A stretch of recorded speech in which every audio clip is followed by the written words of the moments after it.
a aula 2, né, a aula passada, mais uma aula teórica explicando o teorema de existência e unicidade. E agora nós vamos aplicá-lo. Por exemplo, para resolva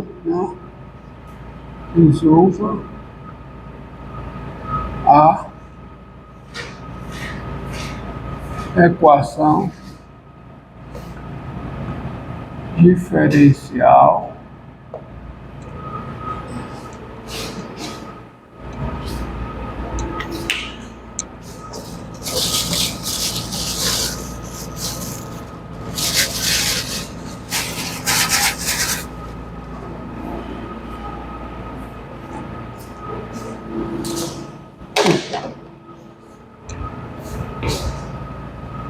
resolva a equação diferencial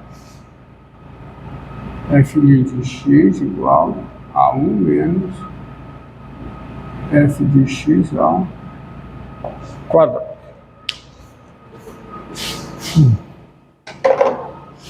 F' de x igual a 1 menos f de x ao quadrado.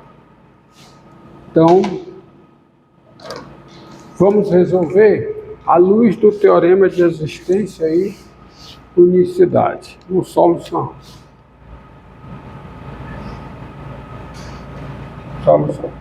Primeiro você observa que,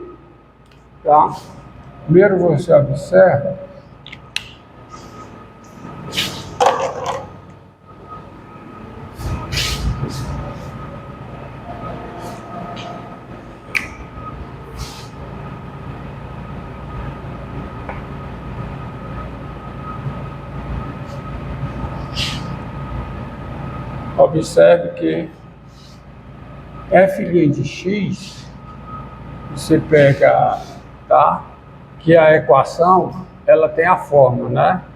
Que a equação diferencial tem a forma, A equação diferencial tem a forma f' de x igual a f de x, f de x, onde f grande de xy é 1 menos y ao quadrado. E essa função aqui, ela é contínua em R2, Ela é contínua em R2 e df dy é contínua em R2. Então eu posso aplicar o teorema de existência e unicidade em todo o R2, onde f de df dy, derivada parcial de f em relação a y, são contínuas em R2. Aí eu repito, Eu posso aplicar o teorema de existência e unicidade. Ele diz o seguinte, diz que está aqui o R2, vou colocar aqui e vou apagar, certo? Está aqui o R2.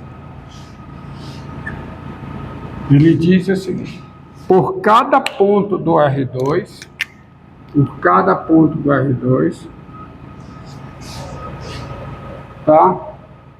passa uma única solução, definida num certo intervalo aberto, Por cada ponto do R2, passa uma única solução dessa equação diferencial. Passa localmente, Passa uma única solução φ dessa equação, Quer dizer, se o ponto P tem coordenadas x e y, Se o ponto P tem coordenadas, digamos, A e B, o ponto P tem coordenadas A e B, então existe uma única solução dessa equação, definida num certo intervalo aberto, tal que o valor no ponto A é o B, uma única solução dessa equação. Existe a questão do intervalo maximal, quer dizer, cada solução ela está definida no intervalo máximo aberto, tá? Que tem o teorema de existência e unicidade e tem o teorema da solução maximal, ou do intervalo maximal. Agora, como é que eu resolvo de fato essa equação? Porque o teorema de existência e unicidade, ele não diz nada sobre como se resolver a equação. Ele diz que existe. Tá bom? Mas, mesmo assim, o teorema de existência e unicidade, ele é útil nas contas, para permitir certas operações. Porque, veja, tá? Veja o seguinte, como foi bem observado na aula passada, e por que isso é importante? Aí eu já vou direto, porque no final da aula passada, a gente viu por que você considera logo de partida, por que você especifica logo de partida, por que você tem logo de partida duas soluções. Por causa do método de resolução, né? Porque no método de resolução eu vou passar isso aqui para o denominador. Final da aula passada foi isso. Mas para eu passar isso aqui para o denominador, f de x tem que ser diferente. A solução φ de x que eu estou atrás, ela vai ter que ser diferente de 1 em todos os pontos do seu domínio. E aí você observa que as funções de R em R, tá? Outra coisa. Além disso,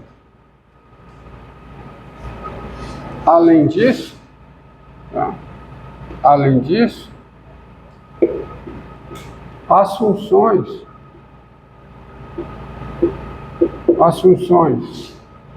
φ1 de R em R e φ2 de R em R, além disso, veja que as funções φ1 de R em R e φ2 de R em R dadas por φ1 de x igual a 1 e φ2 de x igual a 1, qualquer que seja o x real,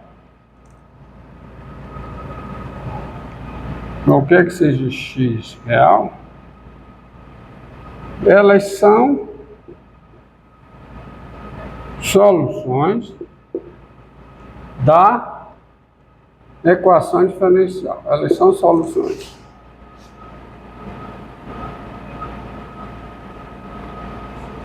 Então,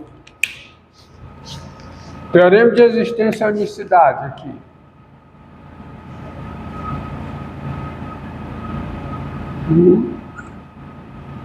Tomamos φ1 igual a menos 1, né? São duas, né? φ1 de x, φ2 de x, φ1 de x igual a 1 e φ2 de x igual a menos 1 são soluções. Então eu tenho duas soluções aqui, ó.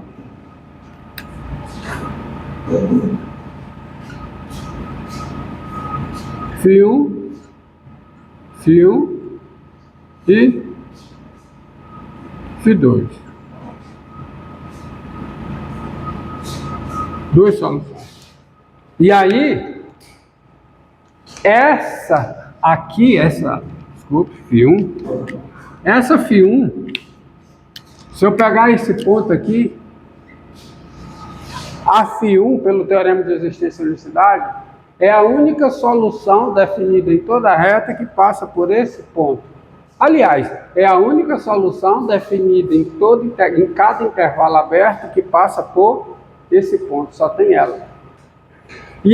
E se você pegar um ponto aqui, qualquer que seja o ponto aqui nesse gráfico, a φ2 é a única solução definida em cada intervalo aberto contendo a abscissa desse ponto que passa por esse ponto, cujo gráfico passa por esse ponto. Só tem. Eu não posso ter outra solução, tá? Que localmente não seja a φ1 passando por esse mesmo ponto. A φ1 é a única solução que nesse ponto aqui tem valor 1. Por quê? Por causa do teorema de existência e unicidade. Aí isso ajuda muito a minha busca pelas outras soluções. Porque o teorema diz o seguinte: se eu pegar esse ponto, Por aqui tem uma solução. E o gráfico dessa solução não pode intersectar essa reta. Por causa do teorema de existência e unicidade. Tá? Então, observe como é que aplica isso. Daí, ó, disso tudo, se I é um intervalo aberto, tá? E φ de I em R é uma solução de quem? Da equação diferencial. A solução da equação diferencial com φ diferente com φ diferente de φ1 restrito a I e φ também diferente de φ1 restrito a I. O que quer dizer? O que quer dizer isso aqui? φ não é a função constante igual a 1 no intervalo I. E φ não é a função constante igual a menos 1. E φ é diferente de φ2. Então, quer dizer isso aqui. φ não é a função constante igual a 1 no intervalo I. E φ não é a função constante φ2 no intervalo I. Tá certo? Então tá aqui, ó. Você pega uma solução, né? O que é que eu trago? Eu estou atrás de uma solução definida no intervalo aberto I aqui. Tá? Se essa solução não é a função constante 1, então ela passa por um ponto aqui, tá? Tal que o seu valor é diferente de 1. Então ela não vai poder intersectar essa reta ao longo desse intervalo. Por quê?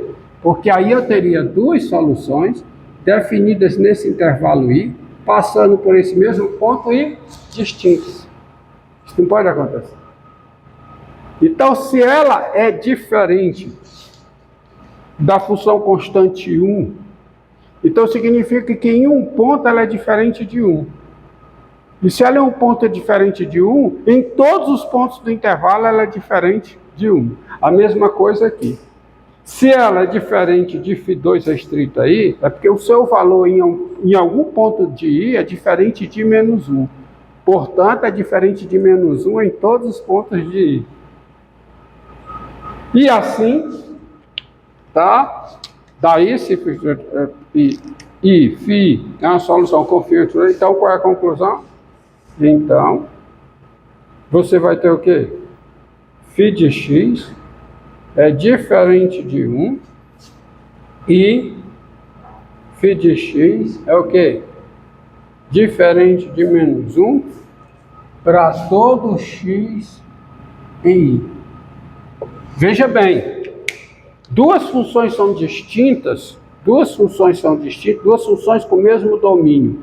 Elas são distintas quando existe um ponto no seu domínio onde os seus valores são valores diferentes, são valores distintos. Mas se isso ocorre, tá? Pelo teorema de existência e unicidade, se isso ocorre, a φ é diferente da φ1 em todos os pontos do seu domínio. Ou seja, você tem isso aqui. E a φ é diferente de φ2 em todos os pontos do seu domínio. Por quê?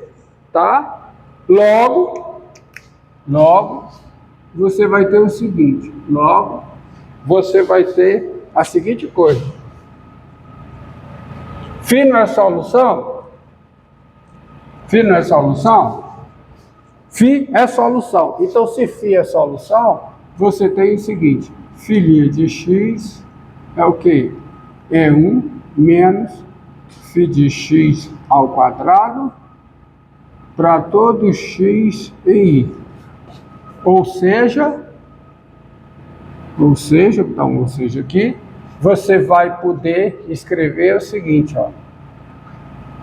Φ de x sobre 1 menos φ de x ao quadrado é igual a quê? É igual a 1 para todo x no i. E você pode fazer essa conta por causa disso. Tá certo? Tá. Então você vai ter essa igualdade.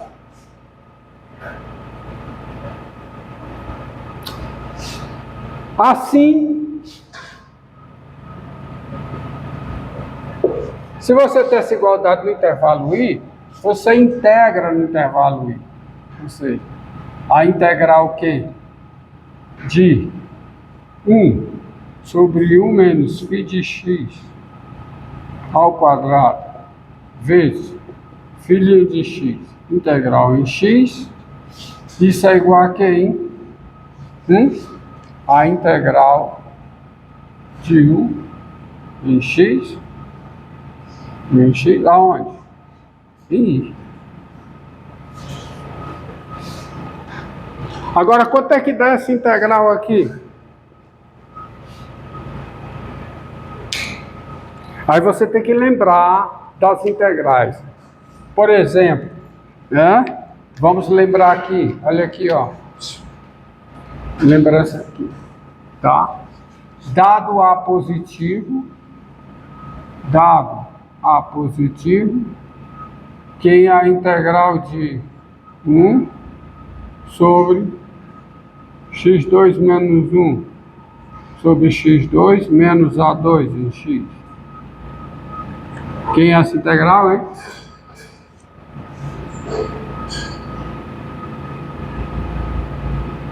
Quem é essa integral? Esqueceram, né? Tá? Essa integral é 1 sobre 2A logaritmo natural de quem? Do módulo de x menos A sobre quem? X mais A. Mais uma constante.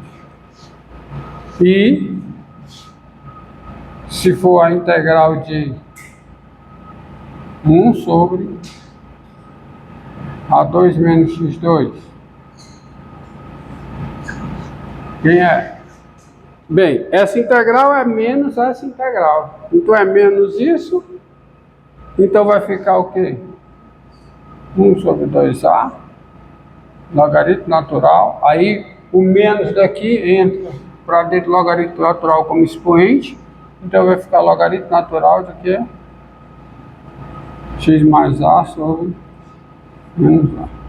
Mais uma constante. Não deixa passar de 20 minutos não, viu? Tá quanto tempo aí? 15. Tá bom? Entendido? Assim, né? Então você tem o seguinte, ó. Isto é, se você aplicar essa integral aqui, ó, chama isso aqui de U, quem é isso? É o du.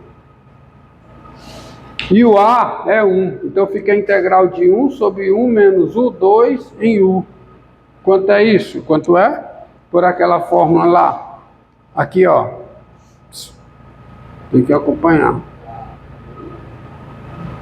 Ó, isso aqui é o U, isso aqui é o du. Tá? Então fica o quê? Fica 1 meio, né? 1 meio de quem? Logaritmo natural de quem? Do módulo de quem? Não. É o U. Ó. 1 sobre 1 menos o 2 em U. Quem é o U? Φ de x. Então vai ficar o quê? Φ de x mais 1 sobre quanto? Sobre φ de x menos 1. Tá? Isso é igual a quê? Integral de 1, x, mais o quê? Mais uma constante. Com C do número real.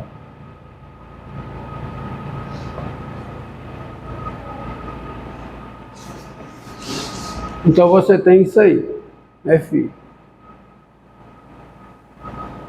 Tá?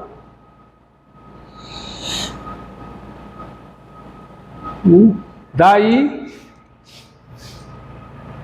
você vai ficar o seguinte, ó. Logaritmo natural, ó, 1/2 do logaritmo natural. Aí eu já vou pegar esse 1/2, vou fazer aqui para ocupar espaço. Quanto tempo? Pronto, começa.